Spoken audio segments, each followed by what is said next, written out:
કમોસમી વરસાદી આગાહી આજે ઉત્તર ગુજરાત સૌરાષ્ટ્રમાં વરસાદી વકી બનાસકાંઠા પાટણ સાબરકાંઠામાં વરસાદ પડી શકે દ્વારકા જામનગર મોરબી કચ્છમાં પણ આગાહી રાજ્ય માટે આવતીકાલ રહેશે ભારે 19 માર્ચે રાજ્યના 80% વિસ્તારમાં માવઠાની હવામાન નિષ્ણાંતે આગાહી કરી સૌરાષ્ટ્ર કચ્છમાં ઓલા સાથે તીવ્ર વરસાદી આગાહી થંડરસ્ટોર્મ અને ગાજવીજ સાથે વરસાદ પડી શકે પશ્ચિમ સૌરાષ્ટ્ર અને કચ્છમાં વધુ વરસાદની શક્યતા કેટલીક જગ્યાએ વીજળી પડવાની શક્યતા 20 કિલોમીટરની ઝડપે પવન ફૂંકાવાની સંભાવના અર્થરેયા સિટીએ માર્ચમાં બીજા માવઠાની વ્યક્ત કરી શક્યતા 25 થી 27 માર્ચે વેસ્ટર્ન ડિસ્ટર્બન્સના કારણે કમોસમી વરસાદી શક્યતા રાજ્યના છૂટાછવાયા વિસ્તારોમાં વરસાદ પડી શકે ચોમાસાને લઈ અર્થરેયા સિટીનું અનુમાન આ વર્ષે ચોમાસામાં સામાન્યથી ઓછો વરસાદ પડી શકે અલ નિનોના પ્રભાવના કારણે કેટલાક વિસ્તારમાં દુષ્કાળની ભીતિ વગર ચોમાસે દેશમાં એકસાથે 11 વરસાદી સિસ્ટમ સક્રિય ગુજરાત સહિત રાજ્યમાં માવઠાની આગાહી 21 માર્ચ સુધીમાં વિવિધ રાજ્યોમાં વરસાદ તોફાની રહેવાની આશંકા કેટલાક સ્થળે 70 કિલોમીટરની ગતિએ પવન ફૂંકાઈ શકે માવઠાની આગાહીને લઈ બોટાદ માર્કેટિંગ યાર્ડે ખેડૂતોની સૂચના આપી જણસ પલળે નહીં તે માટે તાડપત્રી ઢાંકીને લાવવા સૂચના અપાઈ બોટાદ માર્કેટિંગ યાર્ડના સેક્રેટરી દ્વારા ખેડૂતોની સૂચના અપાઈ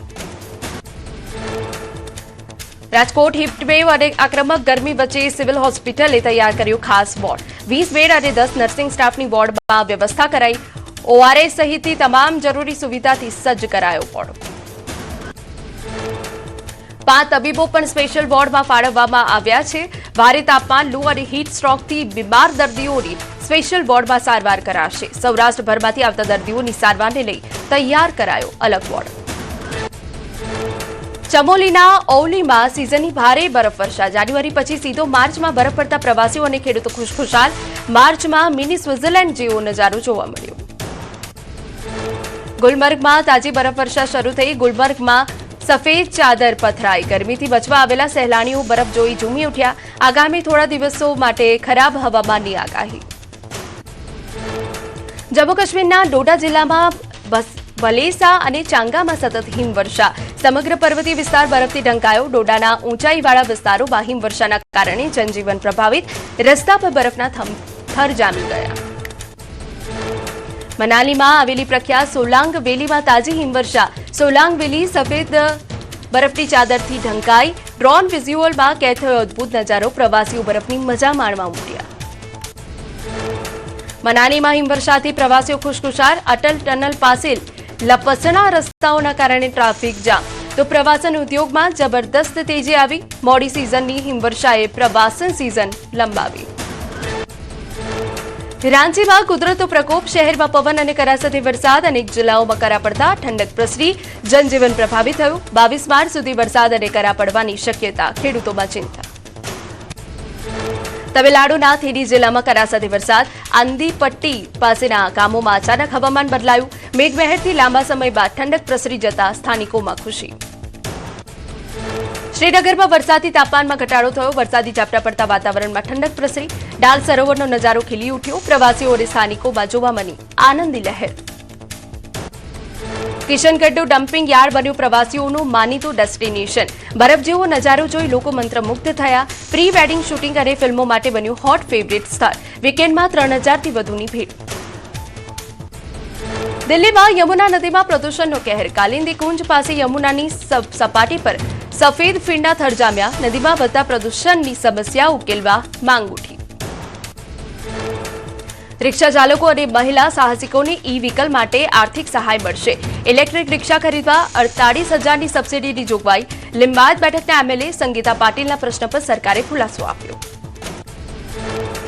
રાજ્યની 522 ટેકનિકલ કોલેજોનું નવું ફી માળખું જાહેર આગામી 3 વર્ષ માટે ટેકનિકલ કોલેજોની ફી નક્કી 433 સંસ્થાઓમાં 5% સુધીનો વધારો કરાયો 49 કોલેજોમાં ફી વધારો નામંજૂર જ્યારે 103 સંસ્થાઓના ભાવિ પર હજુ સસ્પેન્સ વલસાડ ડાંગના સાંસદ ધવલ પટેલે લોકસભામાં વલસાડના રેલવે સ્ટેશનો માટે માંગ કરી વંદે ભારત શતાબ્દી ટ્રેન ઊભી રાખવા અને સુવિધાઓ વધારવા રજૂઆત કરી કોવિડ સમયે બંધ થયેલી ટ્રેનો ફરી શરૂ કરવા સાંસદે રજૂઆત કરી જેતપુરમાં રાજકોટ ગ્રામ્ય પોલીસો લોક દરબાર પોલીસ સમક્ષ લોકોએ રજૂઆત કરી ડીવાયએસપી રોહિત ડોડિયાએ લોકોને ડર્યા વગર આગળ આવવા અપીલ કરી વ્યાજખોરો સામે લેન્ડ ગ્રેબિંગ જેવી કડક કલમો હેઠળ કાર્યવાહી થશે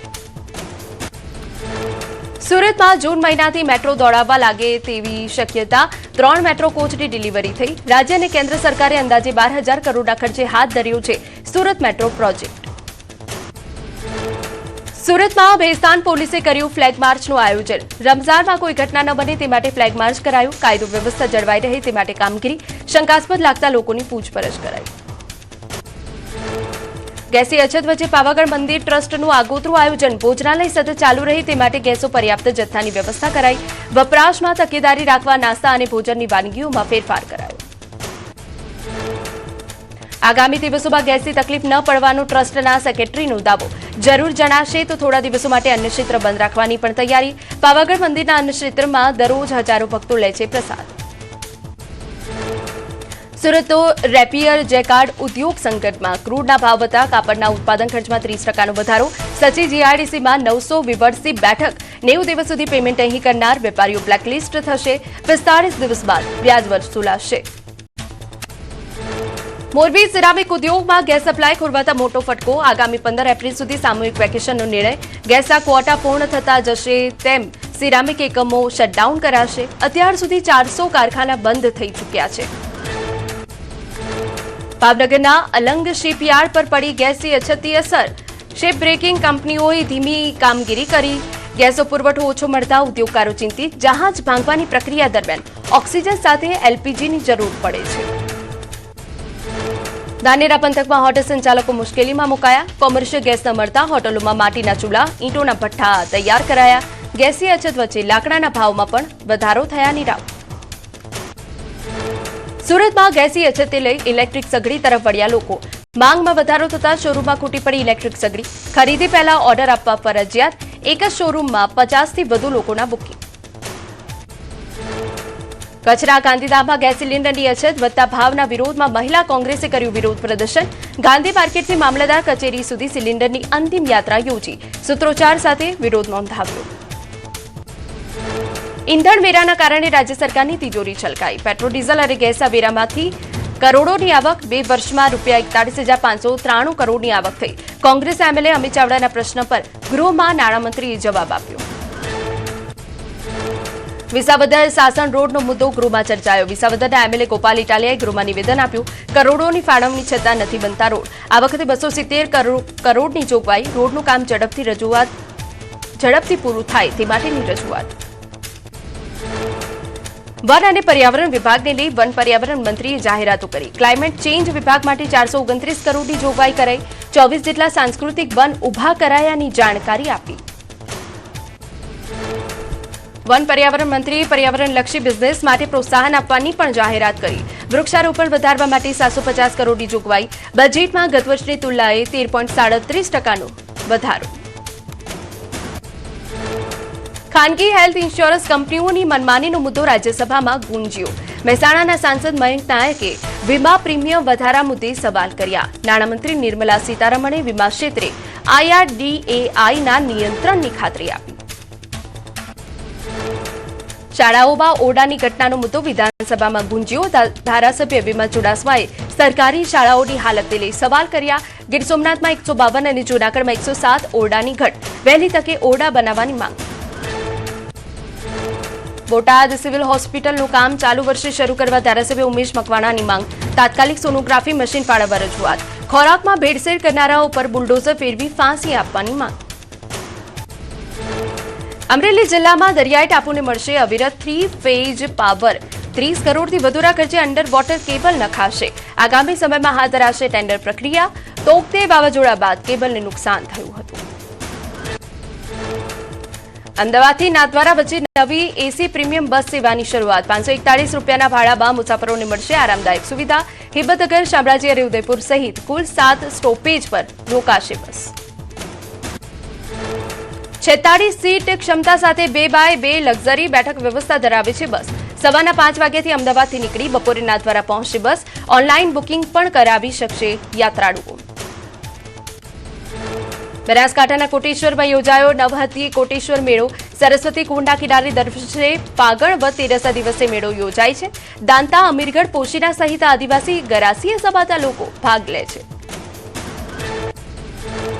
પિતૃઓના મોક્ષાર્થે યોજાતા મેળામાં કુંડમાં કરાય છે પિતૃઓના અસ્થિનું વિસર્જન. પૂર્વજોના મોક્ષ માટે વિશેષ પૂજાનું આયોજન. લૂંટફાટ જેવી ઘટનાઓને પગલે રાત્રિને બદલે દિવસે મેળાનું આયોજન. પાવાગઢના ડુંગર પર વસતા પરિવારો અને વેપારીઓ માટે ગધર્ભ બન્યા લાઇફલાઇન. તેલ, અનાજ સહિતની વસ્તુઓ લઈને ઉપર ચડે છે ગધર્ભ. અજોડ ક્ષમતા અને શ્રમદાનનું ખરું ઉદાહરણ બન્યા અબોલ પ્રાણી. અંદાજે 300થી વધુ ગધર્ભોના માધ્યમથી 500 જેટલા લોકોને રોજગારી મળે છે. નવરાત્રી જેવા તહેવારોમાં વધતા કામના ભારણ વચ્ચે સહારો બને છે ગધર. માજીથી મંદિર સુધીની સફર ખેડતું પ્રાણી અનેક પરિવારોનું આધાર સ્તંભ. મહેસાણાની 700થી વધુ શાળાઓમાં કિચન ગાર્ડનનો નવતર પ્રયોગ. શાળામાં રાસાયણિક ખાતર સહિતના ઉપયોગ વગર ઉગાડવામાં આવે છે શાકભાજી. બાળકોએ ઉછેરેલા ઓર્ગેનિક અને તાજા શાકભાજીનો જ ભોજનમાં ઉપયોગ કરાય છે. બાળકોને વિટામિન્સ અને મિનરલ્સ પૂરા પાડે છે સાત્વિક આહાર. ચોમાસામાં શાળાઓમાં વાવેતર કરી બાળકો કરે છે છોડની માવજત. બાળકોમાં જવાબદારી અને પ્રકૃતિ પ્રત્યે પ્રેમ વિકસે તે માટે કરાઈ પહેલ. અમરેલીના જંગર ગામે રચાયો ઇતિહાસ. રાજ્યના ઉર્જા મંત્રીની હાજરીમાં ગામને સંપૂર્ણ સોલાર વિલેજ જાહેર કરાયું. કાર્યક્રમમાં મંત્રી કૌશિક વેકરિયા સહિતના અગ્રણી હાજર રહ્યા. જંગર ગામના લોકોને વીજ બિલથી મુક્તિ મળશે. સોલાર થકી પર્યાવરણનું જતન થશે. 350થી વધુ ઘરો પર સોલાર પેનલ લગાવી ગામ બન્યું સૌર ઉર્જાથી સંચાલિત. સ્થાનિક ઉદ્યોગપતિ હરેશભાઈ વસાણીએ આર્થિક સહયોગ કર્યો. વડિયા તાલુકાના 42 ગામોમાં જળસંચય મહાઅભિયાનની શરૂઆત કરાઈ. તળાવો, ચેકડેમો ઊંડા કરવા હિટાચી મશીનોની ફાળવણી કરાઈ. આગામી 2 મહિના સુધી થશે તળાવો અને ચેકડેમો ઊંડા કરવાની કામગીરી. જળસંચય અભિયાનની શરૂઆત બાદ મંત્રી કૌશિક વેકરિયાએ કોંગ્રેસ પર આકરા પ્રહાર કર્યા. ગામડાઓને આત્મનિર્ભર બનાવવાની દિશામાં સરકાર મક્કમ હોવાનું નિવેદન આપ્યું. જળસંચયથી ખેડૂતોને સીધો લાભ મળશે. આવતીકાલથી શરૂ થશે નર્મદા મૈયાની પંચકોશી ઉત્તરવાહીની પરિક્રમા. આ વર્ષે અંદાજે 15 લાખથી વધુ શ્રદ્ધાળુઓ જોડાય તેવી શક્યતા. તિલકવાડા ઘાટથી શહેરાવ વચ્ચે 220 મીટર લાંબો અને 5 મીટર પહોળો હંગામી બ્રિજ તૈયાર. પુલના નિર્માણમાં 200 પાઇપનો ઉપયોગ. 2 લાખથી વધુ રેતીની બેગથી સેતુને મજબૂત બનાવાયો. 15 લાખ પરિક્રમાવાસી પસાર થાય તો પણ ટકી રહેશે બ્રિજ. સુરક્ષા માટે કાર્પેટ, કંતાન અને લાઇટિંગની ખાસ વ્યવસ્થા. બરોડા ડેરીની ચૂંટણી દરમિયાન દિનુ પટેલનું નિવેદન. કહ્યું, જે પણ જીતીને આવે દૂધ ઉત્પાદકોના હિતમાં કામ કરે. ચેરમેન નહીં હોઉં તો પણ દૂધ ઉત્પાદકોના હિતમાં કામ કરતો રહીશ. સુરતમાં કિમ માંડવી રોડ પર વિરોધ પ્રદર્શન. જરપણ ગામે ટોલનાકાને લઈ સ્થાનિકોએ વિરોધ કર્યો. સ્થાનિકો પાસે ટોલ ઉઘરાવતા ચક્કાજામ કર્યો. 45 કિલોમીટરના રોડ પર 2 ટોલ નાકા હોવાનો આક્ષેપ. સુરેન્દ્રનગર